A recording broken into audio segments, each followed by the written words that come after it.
When I first began heirloom sewing, I wanted to add lots of techniques such as shadow work, lace, and other beautiful trims. I wanted all of Joanna's dresses to be extra special. Today, we're going to share techniques from muted embroidery on the yoke, the perfect lace, the most elegant applique, or the most whimsical flowers to make your project fabulous. The wonderful news is that you can do all of this and more. I'm so glad you've joined me today in my sewing room to see just how easy it is to put these special touches on your garments. Thank you for coming. We are going to have a lot of fun.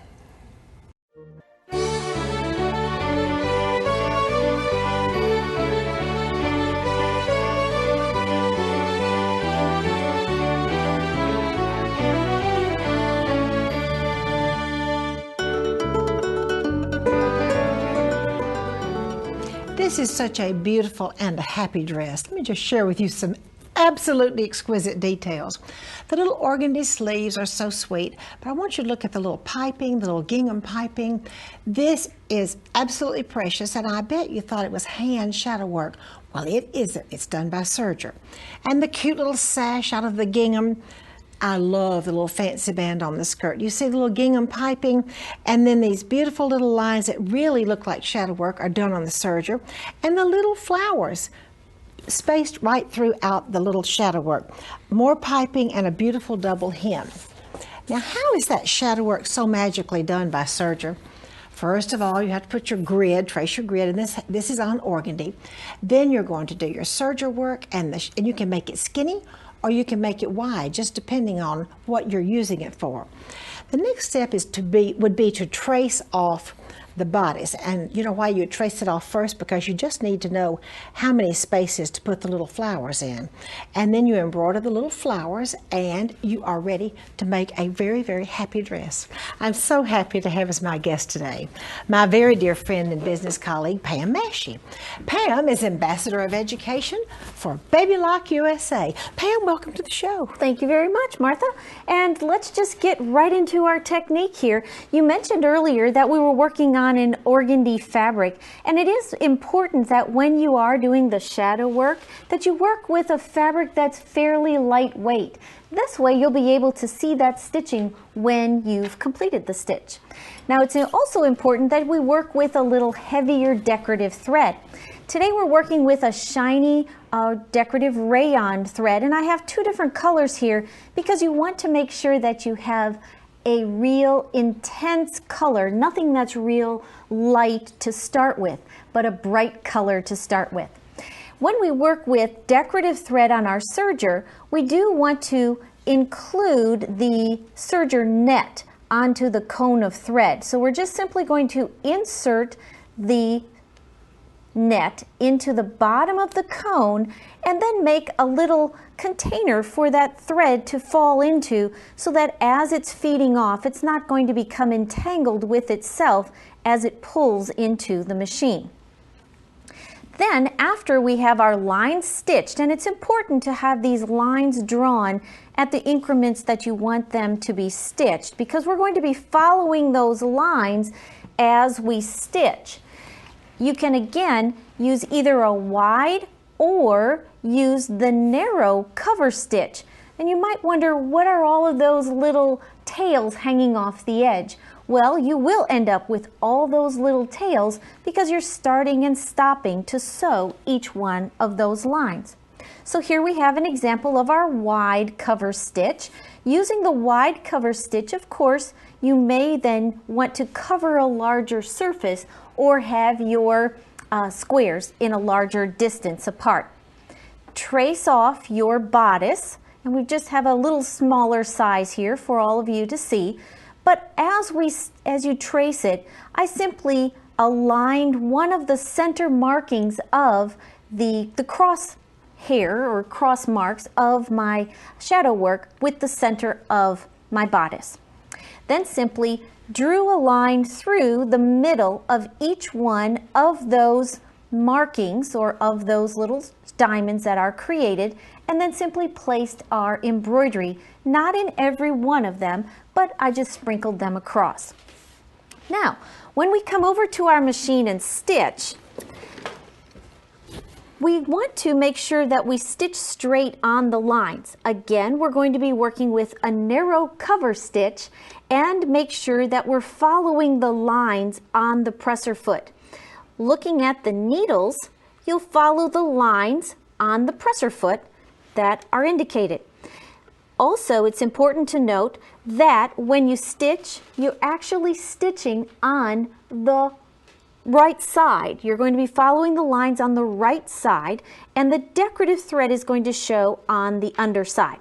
So I just simply have a small header piece of fabric right at the beginning and transition onto my piece of fabric as I stitch. Following the lines of our presser foot, we're just simply going to stitch. And it's as simple as that. You can adjust the length of your stitch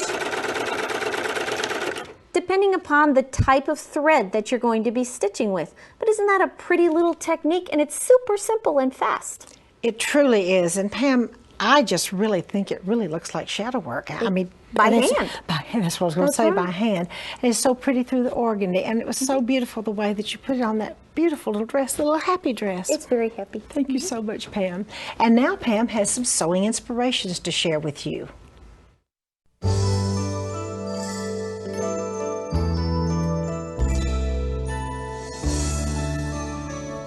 Pam, this is the cutest little bag. Oh my. Tell us a little bit about it. Well, here we've used a crazy quilting technique, and then we enhanced it using the couching foot and decorative threads on our sewing machine. And then added the little beading, either a sewing bag or an evening bag. And here again, we've used the shadow cover stitch in order to create this little, it's actually a little doll bed cover. It's just so cute. And the decorative wave stitch. And then the little doll bed. And the little pillow to go with that. Pam, this bed coverlet, or actually runner that goes at the end of the bed, is absolutely beautiful. Let's start with this. What is this beautiful? This is using metallic thread, and it's this same stitch in embroidery, and we used a texture magic technique where we stitched it, hit it with the steam iron, and then it scrunches up the fabric. It makes that great texture technique. All right, now this is the same thing, not texturized. Oh, same exact stitching. Now this looks like the Japanese sashiko stitching to me. Is that what that is? Yes, it is. Yes, it is. Like the sashiko stitching that we used. Is this sashiko too? Yes, it is. We took. How did you do that? Well, it made it very simple. With our embroidery machine again, we stitched the outline of the leaf and then used the sashiko stitching to stitch around it to duplicating the embroidery stitch that's actually underneath. And on this beautiful velvet. Now this is some more of the magic scrunching technique. That magic scrunching technique. Metallic threads maybe? Metallic threads were used there as well.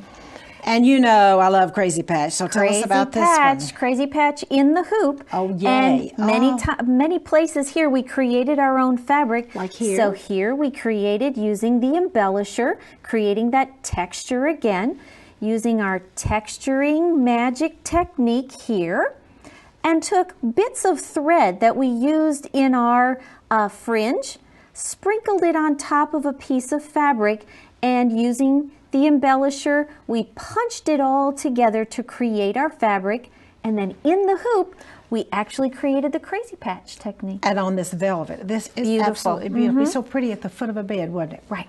Thank you so much, Pam. And now Pam has a So Quick, So Easy project to share.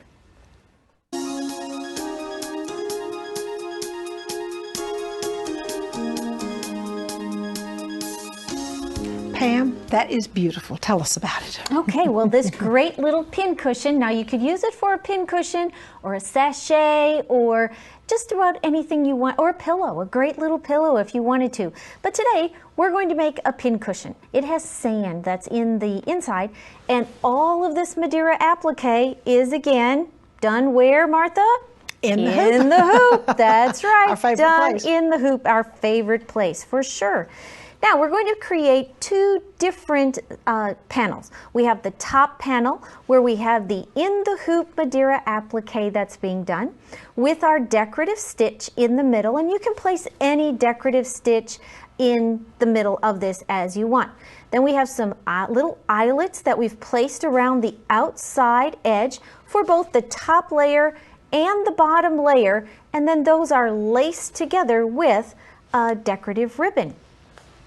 Now, first off, I want everyone to realize that this, of course, would be in the hoop and it would be on the machine each time we do one of these steps. So none of this is outside of the hoop, but it's inside the hoop. Just want you all to be clear on that. So the first thing we're going to do is baste our two layers of fabric together, and we're going to be stitching the straight stitch of the Madeira. We have two layers of fabric, our colored panel, as well as our background panel, which could of course be the white color as we have on the center of our project. Then our next step is to take a pair of curved applique or a curved pair of embroidery scissors, and we're going to trim away, trimming very close to each one of those little scallops all the way around, of course, the inside part of our panel that we've just stitched, again, in the hoop. Once we have the panel trimmed away completely, you see this inside panel is like a little puzzle piece and it would sit right inside. Completely remove that, and the machine is programmed with a decorative stitch. So it's going to stitch all the way around the outside, and you could put a wing needle in the machine at this point if you wanted to. And as you can see, we've made this one for Martha, so we've placed her initials there in the middle. After you have it stitched and you have your panel cut, you're going to be adding some laces and trims around the outside edge, adding the eyelets completely around the outside, cutting each one of those open, and then you're going to fill the inside little pocket with sand. Now what I've done, just a quick little tip here, go ahead and use a triple straight stitch when you're stitching this so that your sand doesn't start to leak out. I've used a decorative, just a sand, and I've placed it inside of a Ziploc bag. A very easy way to fill your little bag is then cut the corner of this bag and fill it using this as your funnel. It makes it very simple, very quick, and again, you can use this for a pincushion, a pillow, or you can use it for a sachet. That is just fascinating. I like your little sandbag too. Yeah. Pam, those are so pretty. Reminds me very much of a Victorian, of an antique pillow, the way you put them together like that. Yeah. Thank you so much, Pam. You're welcome. And now I have a section for you with some tricks for so easy stabilizing.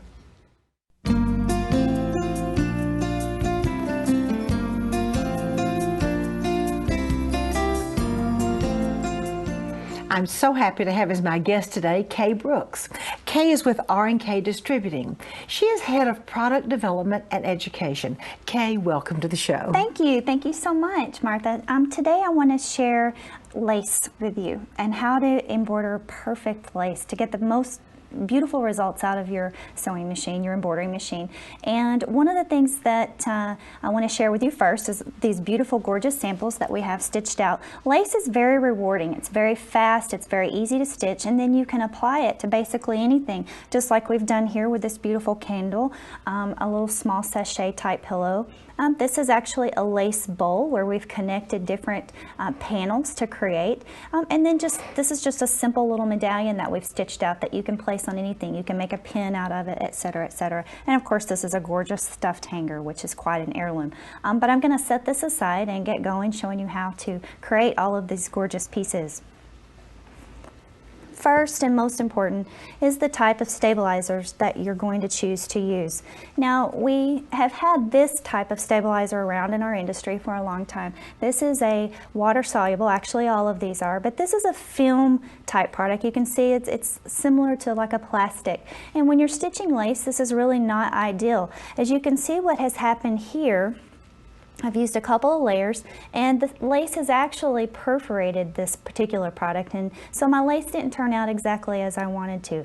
Here I've stitched the same design. Yes, this is the same design. I'm going to stick that over there so you can see the dramatic effect. Same design. This is stitched out on a woven water soluble, so a dramatic difference. So step number 1, stitch your lace out on a woven water soluble. Very, very important. So I'm going to set this aside.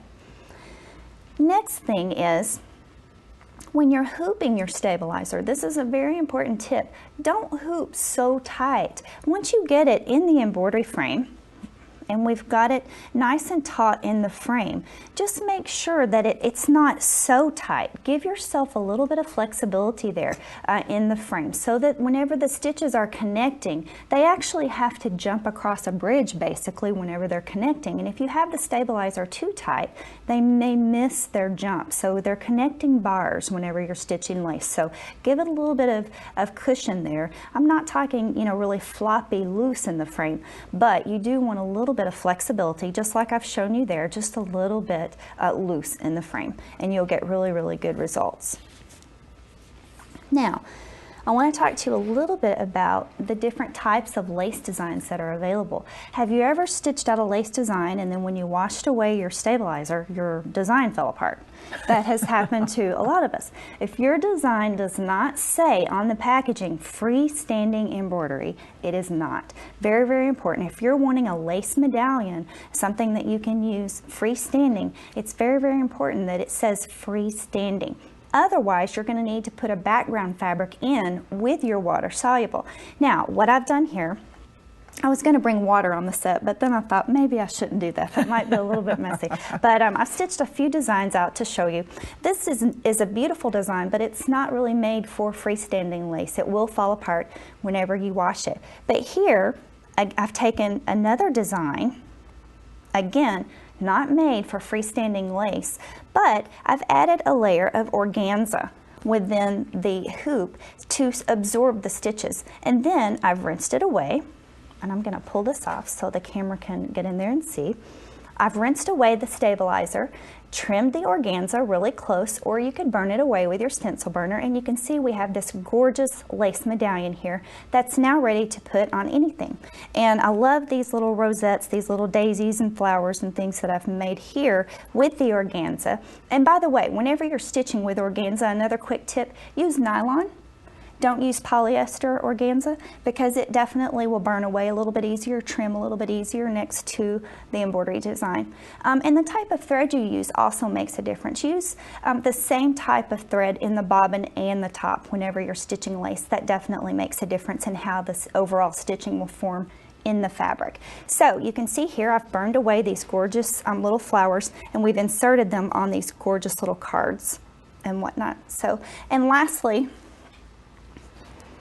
my piece de resistance. I love it. I love These are my jeans, and I'm going to spread those out so you can see. This was a lot of fun. Just a lot of lace that I stitched out. Just went crazy one day in my new very large frame embroidery machine that I love. And so I wanted to stitch out tons of lace. And so then I just took fabric glue. Didn't even take the time to rip the jeans apart because I was so anxious to get this done. And I glued the lace medallions onto my jeans, and now I have something really designer, and all my girlfriends want a pair now. Those really are beautiful. And you know, Kay, I was in Paris a number of years ago, and jeans like that were $1,000 and $2,000. I could not believe it. Of course, I looked. I did not buy, but that's a really beautiful. Lace is a great way to embellish. Very inexpensive. You can do it monochromatic, so you're not having to sit at your embroidery machine the entire time. So it's a wonderful way to get to know your machine as well. Oh, thank you so much, Kate, for being here. And you know how I love lace. Yes, yes. And now we have a segment for you called And Sew On.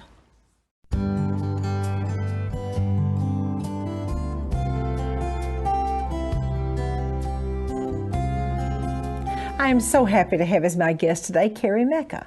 Kari is the owner and designer of Carry Me Away. She's the author of 4 books, a frequent contributor to So Beautiful magazine, and a teacher at the Martha Pullen School of Art Fashion in Huntsville. Kari, welcome to the show. Thank you for having me, Martha. Today I'm going to share with you rickrack flowers. We're going to start with Adorable. small pink daisies, and I'm actually going to stitch them in white so you can have another idea of how they look. And then the large flower, which is a fiesta flower, 2 rickracks at once. So let's get started. I have just a basic white rickrack. This is about a 1/4 inch. You can do this with any size. And I'm going to leave a few pieces of rickrack loose, and then I'm just going to simply stitch through the peaks of the rickrack. So when I say that, I just mean we're going to stitch through the very edge. We're going to go down in one peak, up in the next, down, up, and we're going to continue keeping our stitches always on the needle. So once we're done, we're going to put 9 to 12 petals on the needle. So let's just take a look at that. Can you see that there's peaks lower and upper? We're only going to count the top when it tells you 9 petals. We're only going to count the top. Now here's a sample that's already finished. I've stitched a whole bunch and I've pulled it off my needle. Now I'm going to use both ends of my thread and I'm going to tie a knot, and you're going to pull that up real tight. And oh, look, here's a sample. That's our finished flower. You can put a bead in the middle, just sew it on like it is, something cute, and we're just going to trim these ends very close to finish, and you can fray block the ends so they won't ravel. Now, let's move on to the fiesta flower. This actually uses 2 sizes of rickrack. One is narrow and one is wide. I have a needle and thread ready to go, and I have a knot at the end of my thread. We're actually going to lay the narrow on top of the wide, and we're going to stitch through one color, and then we're going to switch to the other color. So let's get started. We're going to leave a few peaks free. To get started, we're going to take our needle down through the right side of the narrow peak and the right side of the wide peak. Now that's like get ready. We're not started yet. We're going to actually stitch through one side of the yellow and throw that to the back. Can you see what I mean when I say the back? And we're going to throw this to the front toward myself. Now, we've just finished with the yellow and thrown it to the back, and so now we're going to begin stitching. 2 stitches in each peak, up and down in the pink, throw it to the front. Then we're going to go down in the old peak, up in the next peak. Now, I know that's a little complicated, so let me show you that again. Throw that to the back. So always stitching with each color, 2 stitches, throw it whichever direction it needs to go, and then come back and switch colors. So you're never stitching through both pieces at once. Up and down in the pink, throw it to the front. Down in the old peak, up in the new peak of the yellow. Okay, and we're going to leave those stitches. Can you see how they're starting to form? And the pink wraps around the yellow. Now we're going to stitch maybe 9 to 12 petals, just depends. And we'll pull those off once we have everything stitched. Then you take it off your needle, just like I said for the daisy. And can you see here, we have, I don't know how many petals, but it's going to be pretty.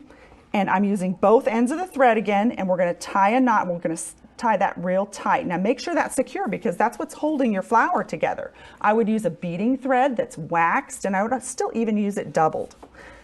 From there they are. They're magic. They're all done for us. And the little pink inside the yellow is absolutely perfect. The 2 colors, we have a few petals. We have a lot of petals. We can tack it to a piece of felt, add our daisies with a few beads in the center.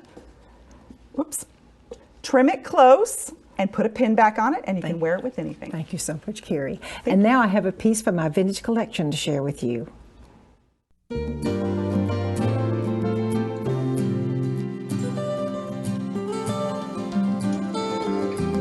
This skirt is perfectly beautiful. I wish I had the blouse, but I don't. But the skirt will share with some wonderful details. I call this crisscross lace. No mitering. The lace is just crisscrossed and included in the seams. Beautiful folded tucks. And the crisscross goes, 3/4 of the way down the skirt. Actually, the crisscross goes a little bit further than that.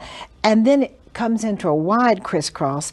And I think the ruffle on the bottom is really pretty, because it's actually 2 ruffles. Absolutely a beautiful skirt. Thank you so much for joining me today. I'd like to invite you to come to see me next time.